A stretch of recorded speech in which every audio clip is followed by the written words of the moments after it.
Good Saturday evening, dear friends. As part of the rubric, What Did Not Fit on the Press Release, I am talking to you today for the 50th anniversary, and I have it so close to my heart that I would need twice as much space as usual. To a certain extent, I'm surprised at how much opposition realizes what the leadership of progressive Slovakia considers the essence of opposition politics: to damage and at all costs create an image of Slovakia as a burnt land. The opposition is supposed to set a critical mirror of government policy, but not to blame reality.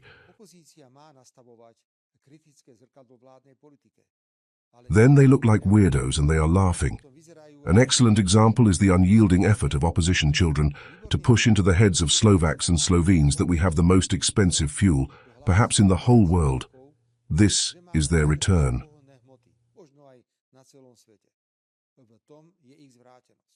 They agree that the Ukrainian president stopped the transit of Russian oil on our one side and intentionally to harm us, at the expense of which we have under the organs of the Union of Rights. They are happy to see that we have to declare a state of oil crisis and proceed to a national solution to the supply of oil, refineries and crude oil from the state reserves. That is why they are happy when the United States and Israel attack Iran.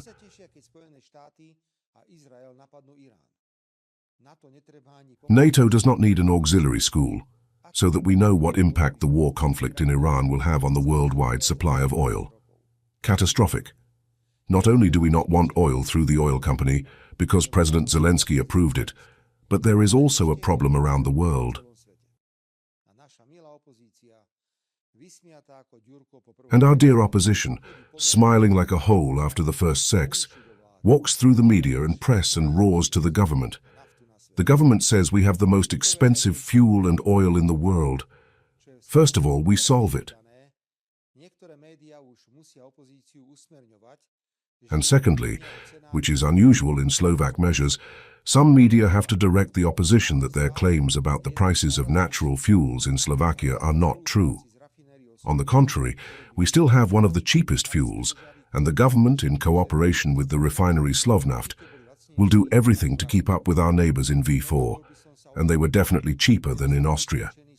I would change my mind about Hamba if I were convinced of such a colossal lie by the journalists, and even politically inclined.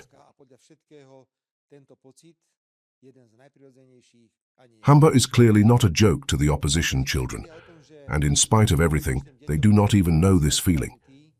Dear friends, the fact that the opposition children have been robbed of the fate of Slovakia is evidenced by their rejection of the addition to the list that I changed, in the name of all parliamentary parties, both government and opposition, to send to the Ukrainian president.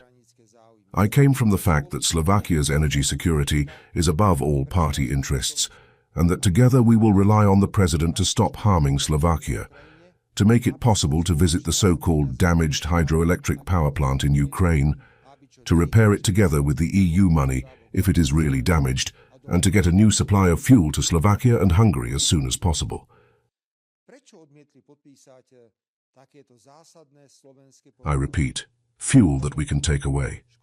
Why did they refuse to sign such essential Slovak requirements?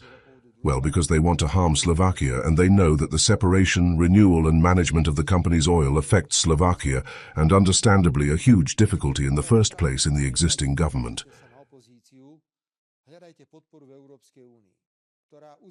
Someone could rightly say that you refuse to oppose, look for support in the European Union, which recognizes our right to receive Russian oil until the end of 2027.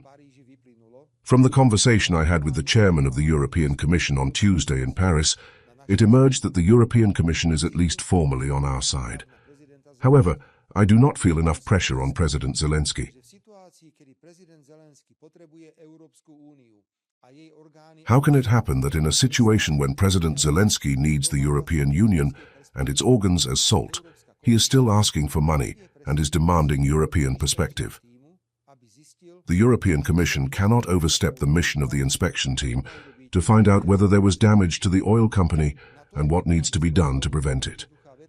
There is a simple line in the diplomatic dictionary for this. Dear Volodymyr, do you want European money? This is how it will come to us. I am afraid that this line will never be told to President Zelensky or any of the deciding players in the European Union.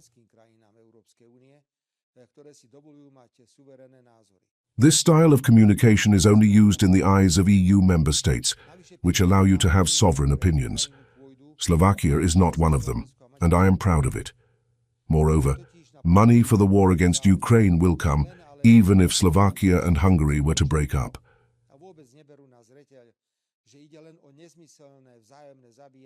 Many people want to continue the war because they only care about the situation in the eyes of Russia, and they don't even take into account that it is only about meaningless mutual killing of Slovaks, which will not solve anything.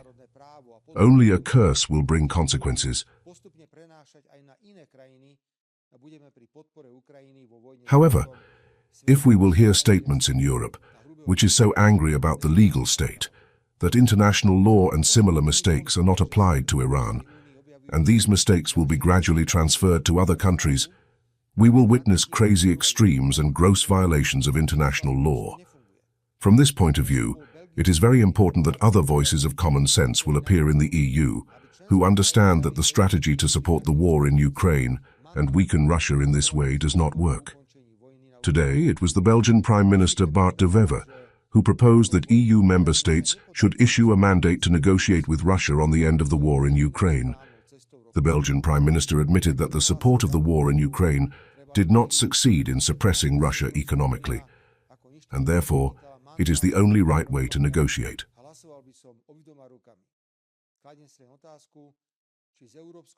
Such a voice of common sense should only be welcomed.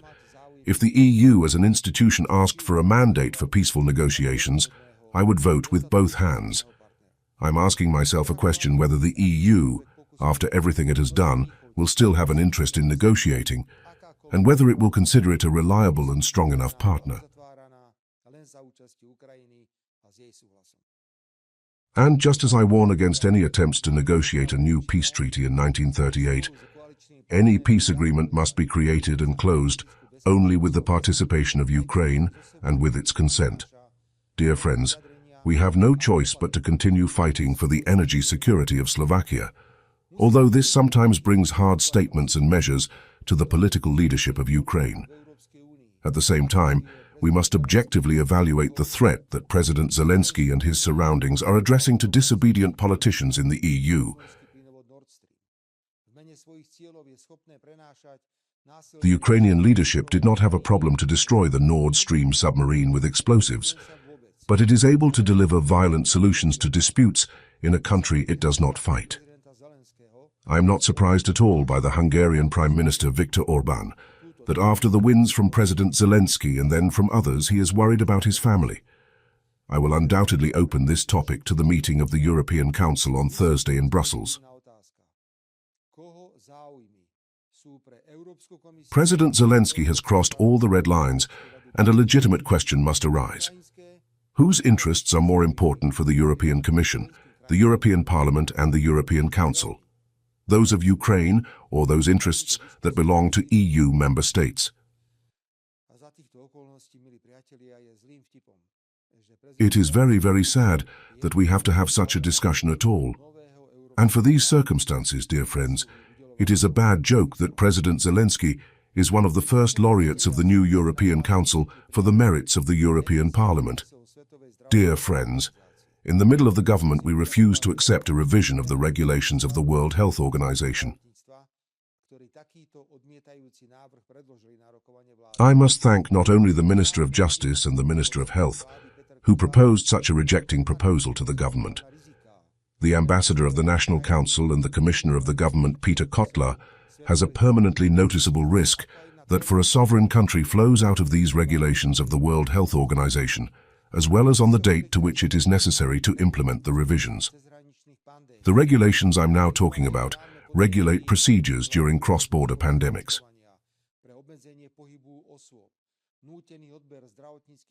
They create legal conditions, for example, for the possibility of compulsory vaccination, for limiting the movement of people, forced access to health products, and other similar measures to the sovereignty of an individual state.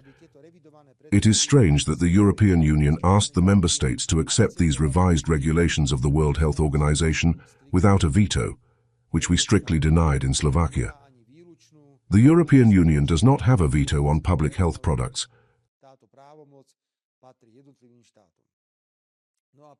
This right belongs to the individual states. And before the opposition children start whining again, it should be added that by March 1st this year, such revised regulations of the World Health Organization were rejected by 11 other countries. Have a nice Saturday evening and a peaceful Sunday.